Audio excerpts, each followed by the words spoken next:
বিশাল কুমার শ 47 years old, park স্ট্রিটে থাকি। আমার ফার্স্ট সিমটম ছিল গিলতে অসুবিধে হচ্ছিল। আমার ফ্যামিলি ফিজিশিয়ানকে আমি নভেম্বর মাসের শেষের দিকে দেখাই গত বছর। তখন উনি বলেন যে একটা আপার জিআই এন্ডোস্কোপি করতে।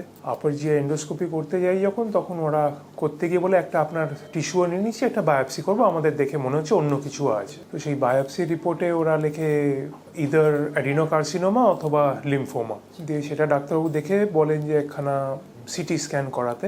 সিটি স্ক্যানে তারপরে ওরা বলে অ্যাডিনোকার্সিনোমা, এবং তারপরে আইএইচসি রিপোর্টও কনফার্ম করে কার্সিনোমা।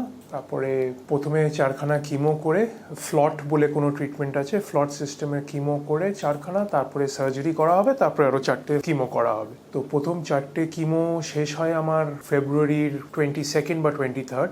আর 3 উইকস পরে আমার আরেকটা সিটি স্ক্যান করে তারপরে সার্জারির জন্য প্রেপ হওয়ার কথা। সার্জারি 1 এপ্রিলে হওয়ার কথা ছিল। তারপরে সিটি স্ক্যান করাতে তখন দেখা যায় যে কিমো কাজ করেনি। ওই প্রথম যে সিটি স্ক্যান এবং তারপরে পেট সিটি হয়েছিল, ওখানে দেখা গেছিল ওই এসোফেগাস আর ইন্টেস্টাইনের জাংশনে আছে এবং এওটাতে স্প্রেড করেছিল ওখানে ইনিশিয়ালি। তখন ওই জন্য কিমো বলা হয়েছিল যে এওটা থেকে সরিয়ে দিয়ে সার্জারি করা হবে। 4টে কিমোর পরে যখন সিটি স্ক্যান করা হয়, তখন দেখেছে যে ওটা কমেনি এসোফেগাসের ওখানে, বরং লিভারের দুটো সাইডেই স্প্রেড করেছে। এখন আই হ্যাভ বিন অ্যাডভাইস যে surgery is of the table for now. এখন আমাকে আবার আইএইচসি টেস্টিং করতে হবে, বা করতে দিয়ে এসছি আমি, রিপোর্টস নেক্সট উইকে পাবো। এখন বলেছে যে it is no longer surgery case, it will now be palliative care. That is where I stand right now. অসুবিধে বলতে কিছু নেই। I have no physical discomfort or anything other than constipation.